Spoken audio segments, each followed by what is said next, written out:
রবিবার লা লিগাতে Real Madrid নামছে বার্সেলোনার সাথে। আর স্পেনের বিভিন্ন পত্রিকাতে বলছে মাদ্রিদ কোচ কার্লো আনচেলত্তির এটাই শেষ ম্যাচ হতে পারে। যদিও লা লিগাতে আরও 3টা ম্যাচ বাকি থাকবে। তবে এল ক্লাসিকোতে হেরে গেলে তার আগেই কার্লো আনচেলত্তিকে বিদায় জানাবে রিয়াল মাদ্রিদ। ফুটবল ইতিহাসের অন্যতম সেরা একজন কোচ হলেন আনচেলত্তি। রিয়াল মাদ্রিদকেও দিয়েছেন অনেক সাফল্য। গত মরশুমেও চ্যাম্পিয়ন্স লিগ আর লা লিগা জিতিয়েছিল, কিন্তু এই মরশুমটা খুব খারাপ গিয়েছে। মরশুমের শুরুতে সুপার কাপ জিতলেও তারপর কোনো টুর্নামেন্টে ভালো রেজাল্ট দেয়নি। এখন শেষ সুযোগ লা লিগা জিতার। এল ক্লাসিকোতে হারলে এটাও হাতছাড়া হয়ে যাবে। রিয়াল মাদ্রিদ মরশুম শেষ করবে ফিফা ক্লাব ওয়ার্ল্ড কাপ দিয়ে। তবে যা খবর, ওয়ার্ল্ড কাপে রিয়াল মাদ্রিদের কোচ থাকবে জাবি আলোনসো। গতকাল জাবি বলেছে তার বর্তমান ক্লাব লেভারকুসেনের সাথে কথা হয়েছে, মরশুম শেষ হওয়ার আগেই সে ছেড়ে দিবে।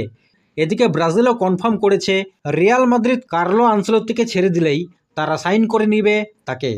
জুন মাসের মধ্যেই ব্রাজিল জাতীয় দলে যোগ দেবে আনচেলত্তি। 2026 ওয়ার্ল্ড কাপকে টার্গেট করে এগোচ্ছে ব্রাজিল দল। এদিকে বার্সেলোনা নিতে পারে ম্যানচেস্টার সিটির মিডফিল্ডার কেভিন ডি ব্রুয়নেকে।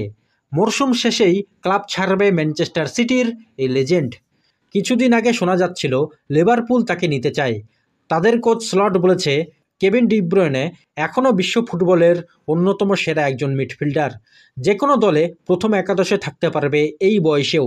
লিভারপুলের মিডফিল্ডে অনেক অপশন থাকলেও তারা কেভিনকে নিতে চায়। তবে বার্সেলোনাও এখন সাইন করতে চায় বেলজিয়ামের এই লেজেন্ডকে।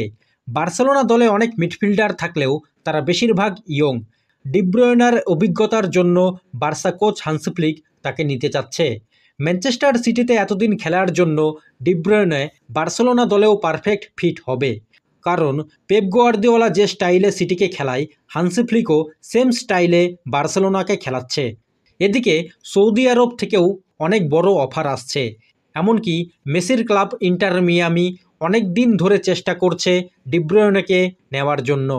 কেভিন ডি ব্রুয়নের কাছে অপশন আছে ইউরোপের কোনো বড় ক্লাবে থাকার, অথবা সৌদি আরব আর আমেরিকা থেকেও অনেক টাকার অফার আছে। এখন দেখার কেভিন ডি ব্রুয়নে শেষমেশ কোন ক্লাবে যোগ দেয়।